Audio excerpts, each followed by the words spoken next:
Dis-moi, Zoé, est-ce que tu peux revenir sur le principe de l'identité et pourquoi tu penses que c'est important pour les entrepreneurs et pour les gens en général plutôt? Le pouvoir de l'identité, pour moi, c'est la base, c'est comme la fondation, en fait, de tout ce que tu peux, de tout ce que tu vas réaliser, de tout ce que tu vas avoir. En fait, quand je parle du principe de l'identité, ce qui me revient toujours à l'esprit, c'est la formule être, faire et avoir. Être, faire et avoir. Ça veut dire quoi? Pour pouvoir avoir les résultats que je désire, je dois être capable de faire ce qui doit être fait. Et pour être capable de faire ce qui doit être fait, pour avoir ces résultats, je dois devenir la personne. Je dois être la personne qui a la capacité. Ça veut dire quoi? Il faut que je sois pour être capable. Et comme je suis capable, je peux obtenir, je peux avoir. Je pars encore sur un autre exemple. Généralement, lorsque tu poses la question, pas seulement aux chefs d'entreprise, aux gens en général, lorsque tu demandes quels sont tes objectifs, quel est ton rêve, qu'est-ce que tu aimerais réaliser cette année, j'ai rarement vu, je ne sais même pas si j'ai déjà vu une seule personne, j'ai rarement vu quelqu'un qui me dit autre chose que quelque chose qu'il veut avoir. Je veux une vraie voiture. Je veux augmenter notre chiffre d'affaires. Je veux que ma compagnie ait plus de visibilité. J'aimerais me marier cette année. J'aimerais avoir des enfants. J'aimerais pouvoir construire ma deuxième maison. J'aimerais pouvoir multiplier mes sources de revenus. Et tu te rends compte que ça a toujours à voir, lorsque tu demandes à quelqu'un quels sont tes objectifs, quel est ton but, quel est ton rêve, tu vas te rendre compte que ça a toujours à voir avec quelque chose qu'on veut avoir. Toujours. Toujours. Ils sont très, je ne sais pas s'il y a quelqu'un qui me dit, mon rêve c'est de devenir, il te décrit ça en te décrivant une identité. Et va tu te décris ça, son rêve, en te disant quelque chose qu'il veut avoir. Il veut avoir. Mais ce que les gens de fois oublient, c'est que avoir quelque chose n'est pas automatique lorsque tu ne sais pas faire ce qui doit être fait pour avoir la chose là. Je te prends un exemple. La pomme, parce qu'elle est la pomme, ça lui donne la capacité de produire les pommiers et d'autres pommes. Son identité lui donne la capacité de produire un certain type de résultat. L'orange a le potentiel et la capacité de produire des orangers et d'autres oranges parce qu'elle a l'identité nécessaire. Chaque identité vient avec une capacité. Et chaque capacité te donne la capacité de produire les résultats. Lorsque, par exemple, tu trouves quelqu'un qui te dit je veux que mon entreprise soit prospère. Tu ne peux pas produire une entreprise prospère si tu n'es pas un chef d'entreprise prospère. Parce que quand on parle d'identité, on parle de ta manière de penser. Mais quand tu dis que tu vas produire, je vais pas encore parler. Quand tu vas produire, Tu ne peux pas produire un résultat si tu n'as pas la capacité de faire ce qui doit être fait pour produire ce tu veux résultat. une entreprise prospère. Tu ne peux pas. Tu ne peux pas produire une entreprise prospère si tu n'es pas un chef d'entreprise prospère, si tu n'as pas l'identité. Parce que les chefs d'entreprise prospères, les entrepreneurs prospères, ce n'est pas d'abord dans ce qu'ils font. C'est d'abord dans leur manière de penser, leur manière de raisonner, leur manière d'aborder les problèmes, leur manière de reconnaître les opportunités, leur manière de réagir lorsqu'ils sont face à des challenges. Ça, c'est son identité. Si tu n'as pas cette identité-là, qui te donne la capacité de produire un certain type d'action, tu ne vas jamais avoir une entreprise prospère parce que l'entreprise prospère n'est que le fruit d'un chef d'entreprise prospère. Tu comprends maintenant ce que je suis en train de dire? C'est pour ça que l'identité à la base est capitale. Si je n'ai pas l'identité et je ne développe pas les capacités de penser, de réfléchir, d'agir, d'avoir l'attitude, de raisonner, de réagir comme la personne qui est capable de produire ce genre de résultats que je rêve, auquel j'aspire, je ne pourrai jamais le produire. C'est pour ça que le pouvoir de l'identité est capital. Aujourd'hui encore, dans mon temps de méditation, je lisais cette histoire où le Christ avait envoyé 70 de ses disciples dans des villes où il devait aller pour prêcher l'évangile. Et les gars sont revenus et l'histoire raconte qu'ils étaient tous excités et ils disent que vraiment, Jésus, même les démons étaient soumis en notre nom. L'autre raconte comment il a guéri des gens en son nom. L'autre raconte comment il a opéré des miracles, des choses qu'il n'avait jamais fait. Les gars étaient émerveillés, éblouis. Et Jésus de répondre en tant que oui, je confirme, parce que moi-même étant ici, je voyais dans toutes les villes où vous alliez, je voyais Satan tomber du ciel comme un éclair. Mais Jésus a dit quelque chose après, une recommandation après qui est assez, ça peut être paradoxal, mais en même temps, quand tu réfléchis bien, c'est plein de sagesse. Il a dit, c'est bon, votre capacité à faire les miracles, c'est bon, votre capacité à produire ce genre de résultats, mais je vous conseille et je vous recommande de vous réjouir bien plus de ce que votre nom soit inscrit dans les cieux. Ça a l'air banal. Et moi-même, j'ai regardé, j'ai dit que mais ça veut dire quoi? Pourquoi tu dis ça aux gens? Pourquoi les gens se réjouissent de la capacité qu'ils ont, de cette capacité qu'ils ont obtenue à produire des miracles? Et toi, tu leur dis de ne pas trop se réjouir de ceci, mais de se réjouir de ce que leurs noms sont inscrits dans le livre de vie. C'est lorsque j'ai commencé à réfléchir que j'ai compris que le fait que leurs noms soient inscrits dans le livre de vie leur donne une certaine identité, l'identité de ce que la Bible appelle les citoyens du royaume. Ça leur donne un statut. Et c'est un statut qui vient avec une capacité que l'Esprit de Dieu donne. Et cette capacité que l'Esprit de Dieu donne te donne la capacité de produire les miracles. Tu comprends un peu? Tu comprends, non? C'est donc pour ça qu'il leur dit, oui, les résultats que vous produisez sont bien. Mais le plus important, c'est l'identité qui vous donne la capacité de produire ces résultats. Donc ne vous réjouissez pas seulement des résultats. Réjouissez de ce que, comme votre nom est inscrit dans le livre de vie, vous avez un statut spécial, vous avez une identité spéciale. Cette identité vous confère l'Esprit de Dieu qui vous donne la capacité d'opérer les miracles. Donc même dans cette recommandation, le Christ reconnaît par là que l'identité est plus importante que le résultat. L'identité est plus importante que la capacité et la capacité est plus importante que la productivité. Parce que voilà les trois choses. Être, c'est l'identité. Faire, c'est la capacité. Avoir, c'est la productivité.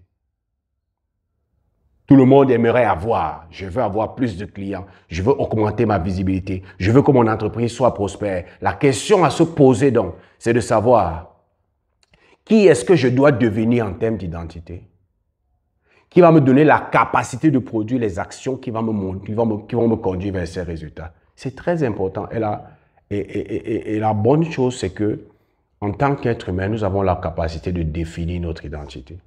Nous avons même la capacité de changer notre identité. Je t'ai dit que lorsqu'on parle d'identité, on parle de ta manière de penser, ta manière de raisonner, ton état d'esprit, ton état mental, ton système de croyance, ta philosophie de vie.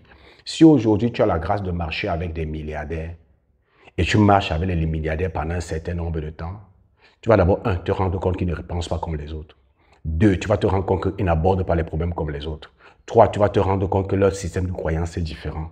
4, tu vas te rendre compte que leur philosophie est différente. 5, tu vas te rendre compte que leur façon d'aborder les problèmes est différente. Et tu vas comprendre qu'ils ne sont pas riches forcément parce qu'ils ont un avantage. Ils sont riches d'abord par rapport à leur mindset. C'est ça que les gens ne se rendent pas compte. Moi, j'ai l'opportunité de connaître un milliardaire, d'aller constamment rester avec lui et de discuter avec lui. Les fois où nous sommes ensemble, et nous sommes en train de discuter, plusieurs fois il me fait souvent venir dans un très grand hôtel là, on discute. Après il y a des gens qui viennent lui poser des problèmes. Je suis là, je vois comment il gère ses problèmes. La façon dont ce monsieur réfléchit, je suis rentré, j'ai dit à la fin, je comprends pourquoi il est milliardaire, moi je ne suis pas milliardaire. Encore. Ça n'a rien à voir avec l'argent. Lorsque tu as un problème, comment est-ce que tu réagis? Lorsque tu es face à une difficulté, comment est-ce que tu réagis? Quelle est ta philosophie de vie? D'abord, une chose que j'ai remarqué chez ce milliardaire, c'est que j'ai rarement, quand je dis rarement, c'est comme si j'ai vu certains cas. J'ai jamais vu un problème qu'on est venu lui poser où il est déçu, il est abattu et il ne sait pas quoi faire. Il a toujours cette attitude de quelqu'un qui pense qu'il y a toujours la solution. Même quand c'est difficile, même quand ça allait bloquer, ça dit que... Mais, bien sûr. Quand je dis... que c'est rien n'est impossible. D'autres personnes qui me suivent vont dire, ah, c'est parce qu'il y a l'argent, c'est là. C'est justement pour ça que tu vois que j'insiste sur le pouvoir de l'identité. Que quand tu vois les gens produire un certain résultat, ce n'est pas parce qu'ils ont d'abord les ressources, c'est parce qu'ils ont une identité qui leur permet de penser d'une certaine manière, de penser, de croire à un certain nombre de choses. Ils ont une certaine philosophie de vie, ils sont ingénieux, ils ont cette capacité à voir ce que tu ne vois pas. Ils ont cette capacité à se déployer que toi tu n'as pas. C'est parce que c'est comme ça qu'ils sont d'abord. La preuve c'est quoi? Si on dit que c'est les ressources qui rendent les gens riches, pourquoi est-ce que les gens qui ont reçu beaucoup d'argent, beaucoup de gens qui ont reçu beaucoup d'argent ne sont pas devenus riches? Pourquoi les gens qui ont gagné le loto, beaucoup de millions, n'ont pas multiplié ça? Parce que ça n'a rien à voir avec l'argent. Ça a à voir avec qui gère cet argent. Est-ce que celui qui gère cet argent a la capacité? Est-ce que celui qui gère cette entreprise a la capacité? Et je disais donc, la bonne chose, c'est qu'en tant qu'être humain, nous, on peut définir notre identité. Ça veut dire que si aujourd'hui, moi, je suis entrepreneur, je suis chef d'entreprise, désormais, je vois que mon entreprise n'a pas atteint les niveaux que je veux qu'elle atteigne, d'accord, et que je veux désormais augmenter les résultats, la question à me poser, c'est que qui est-ce que je dois devenir pour le faire? Il y a par exemple des chefs d'entreprise dont l'entreprise n'arrive pas à aller à un autre niveau parce qu'il n'a pas réussi, il n'a pas encore développé l'identité d'un vrai leader. Il est celui qui fait tout. Il est celui qui organise tout.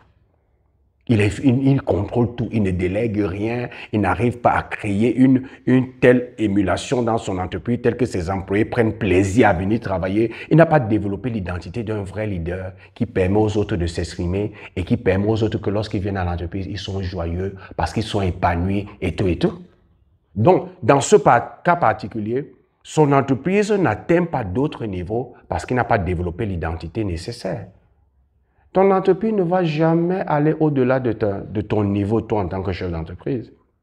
Maintenant, j'ai souvent aussi l'habitude des gens te disent, il y a des entrepreneurs, des chefs d'entreprise qui comprennent l'importance des réseaux sociaux, l'importance du contenu. Tu sais que je parle beaucoup de contenu. Je travaille beaucoup avec les chefs d'entreprise sur développer leur stratégie de contenu. Et beaucoup de personnes peuvent te dire du genre, mais je ne connais pas quel est mon message. Je vais partager sur quoi? Je vais parler de quoi? Moi, je ne sais pas sur quoi je vais parler. Moi, je connais seulement mon produit. Si je ne sais pas sur quoi je vais parler. Pourquoi les gens disent ça? Très souvent, c'est parce qu'ils ne connaissent pas leur identité. Le fait que je fabrique ce livre ne doit pas être quelque chose qui me limite. Écoute-moi très bien. Steve Jobs fabriquait les iPhones. Steve Jobs fabriquait les téléphones et tout ce qu'on va avec. Mais l'identité de Steve Jobs, ce n'était pas iPhone. Steve Jobs était un rêveur. C'est pour ça que le leitmotiv de Apple, c'était penser différemment. Il appartenait à la tribu de ceux qui osent penser différemment. C'est pour ça que dans la publicité de Apple qui annonce le iPhone, qui est l'une des publicités c'est même la publicité, la vidéo publicitaire qui a eu le plus grand impact, ça a gagné beaucoup d'awards. Dans cette publicité, il montre les gens qui pensent différemment, qui ont été rejetés par la société, comme les Einstein, les Galiléo et tout ça. Et dans cette publicité, il leur montre que Apple est justement là pour aider à mettre à profit leurs différences, leur ingéniosité et le fait qu'ils soient considérés. Tu sais, dans la société, ces genres de personnes, on les considère, ils sont bien. Mais on dit que vraiment, sa façon de, tu vois, et Apple est le message marketing que le gars véhiculait au travail de Apple, c'était pour dire quoi? Ça, c'est la compagnie de ceux qui pensent différemment. Parce que c'est ceux qui pensent différemment, qui osent penser différemment, c'est eux qui changent le monde. Tu vois, à partir de là, son message, ce n'était pas le iPhone. Son message, c'était pour aider les gens à dire, ose penser différemment. Le monde a besoin de ceux qui pensent différemment. Le monde a besoin de ceux qui ne pensent pas comme la foule. Si le monde a pu réaliser ce type d'avancée, c'est parce que les Einstein pensaient différemment. C'est parce que les Martin Luther King pensaient différemment. C'est parce que les Mandela pensaient différemment. Ceux qui font avancer le monde, c'est ceux qui pensent différemment. Et Apple est cette compagnie qui permet à ces personnes qui pensent différemment, au travers de ces différents appareils, de pouvoir exprimer leur créativité et leur ingéniosité pour rendre un monde meilleur. Tu vois, écoute bien, tu vois que il est parti d'un produit, mais quand il communique, il ne communique pas sur le produit, il communique sur son identité. Et lorsque tu lis sa vie, la vie de Steve Jobs et la vie de Steve Wozniak, tu te rends compte qu'ils étaient justement des gens qui pensaient différemment et c'était des gens qui étaient incompris dans leur entourage. Et c'est de son identité qu'il a découvert son message, qu'il a découvert sa communauté, qu'il a découvert sa tribu, qu'il a découvert son audience et c'est ça qui a fait la différence. Donc, même dans le sens de la communication marketing, même dans le sens de la création de contenu, parce que toi, tu es un chef d'entreprise, tu veux créer du contenu parce que tu veux accroître ta visibilité, parce que tu veux attirer vers toi des clients potentiels, parce que tu veux augmenter ta base de clients, parce que tu veux augmenter ton chiffre d'affaires, même sur le plan de la communication marketing, découvrir quelle est ton identité va définir ton message. Lorsque les chefs d'entreprise me disent souvent que je ne sais pas sur quoi communiquer, c'est parce que les chefs d'entreprise sont focalisés sur leurs produits. Ça veut dire que si je suis un chef d'entreprise qui fabrique cette tablette, je pense que lorsque je communique, ma communication doit être seulement en train de dire que ma tablette est ceci, elle est noire, elle est ceci. Non, lorsqu'il s'agit de communiquer, on va au-delà du simple produit pour taper dans quelque chose qui est plus spirituel, dans quelque chose qui est plus englobant et dans quelque chose qui touche aux émotions des gens. Et le seul moyen pour toi d'y parvenir, c'est de découvrir quelle est ton identité qui va au-delà simplement de ton produit. C'est pour ça que quand je travaille avec les chefs d'entreprise, c'est pour les aider, pour découvrir quel est leur message, quel est leur thème, duquel va découler leurs différents contenus. C'est les aider à découvrir d'abord qui ils sont. Parce que, attends, quand tu vois, je te donne un autre exemple. Quand tu vois la publicité de Nike, Nike t'a déjà dit un jour, ça c'est la porte l'Adidas. La porte la chaussure ici. Tu vois les gens courir, tu vois, après on dit just do it. Tu vois, hein, ça dit qu'on communique un message plus englobant et dans ce message, on voit le produit. Le message marketing duquel découlent les contenus que tu partages sur les réseaux sociaux découle de ton identité et non du produit. Le produit s'insère dans ton identité. Et c'est de ton identité que tu détermines quel est ton message et c'est de ton message que tu commences à créer du contenu. Donc, c'est pour ça que tu vois que j'essaie de prendre tous ces différents exemples pour essayer de nous faire comprendre pourquoi l'identité est encore importante. Elle est importante pour une personne comme moi. Par exemple, si je dis que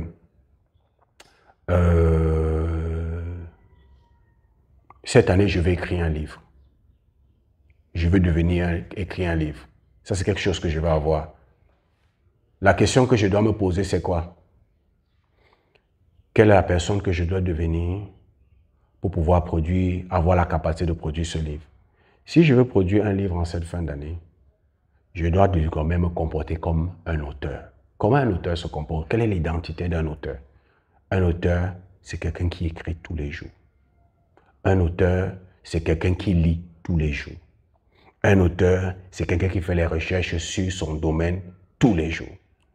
Et lorsque je comprends ça, je me focalise à faire quoi tous les jours? À lire dans mon domaine tous les jours, à écrire tous les jours. Parce que lorsque je commence à penser comme un auteur, je commence à me comporter comme un auteur, forcément en fin d'année, j'aurai le résultat d'un auteur. Forcément en fin d'année, j'aurai le résultat d'un auteur. C'est aussi simple que ça. Lorsque je dis que je veux être en bonne condition physique en cette année, la question à se poser, c'est quoi? Comment ceux qui prennent soin de leur santé, comment ceux qui sont proactifs dans leur santé, comment ceux qui sont en bonne condition physique se comportent, comment est-ce qu'ils pensent, comment est-ce qu'ils vivent.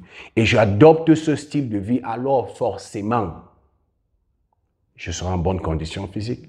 Parce que dès que je veux commencer à me poser la question, comment ceux qui prennent soin de leur santé, comment ils vivent, quelle est leur pensée, comment ils vivent, comment ils se comportent, qu'est-ce qu'ils lisent, qu'est-ce qu'ils mangent, hein? Quand ils se lèvent le matin, quelles sont leurs routines quotidiennes. Lorsque je commence à comprendre quelle est leur routine quotidienne, la seule chose à faire, c'est quoi? C'est commencer à adopter cette routine quotidienne comme ceux qui prennent soin de leur santé, comme ceux qui sont en bonne santé, en bonne condition physique. Et ce qui va se passer, c'est que quelques mois plus tard, ma condition physique va changer. Il ne s'agit pas seulement de dire que j'ai envie de faire ceci. Il faut savoir que derrière ce que tu as envie, il y a un prix à payer.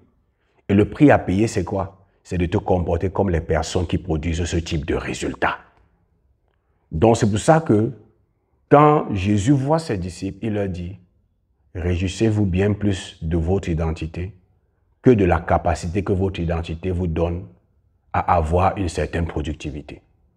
Donc, lorsque je veux, voici la nouvelle année, les gens ont fait des résolutions. Oh, je veux réaliser ceci dans ma carrière, dans mon business, je veux réaliser ceci. Maintenant, la question à te poser, c'est quoi?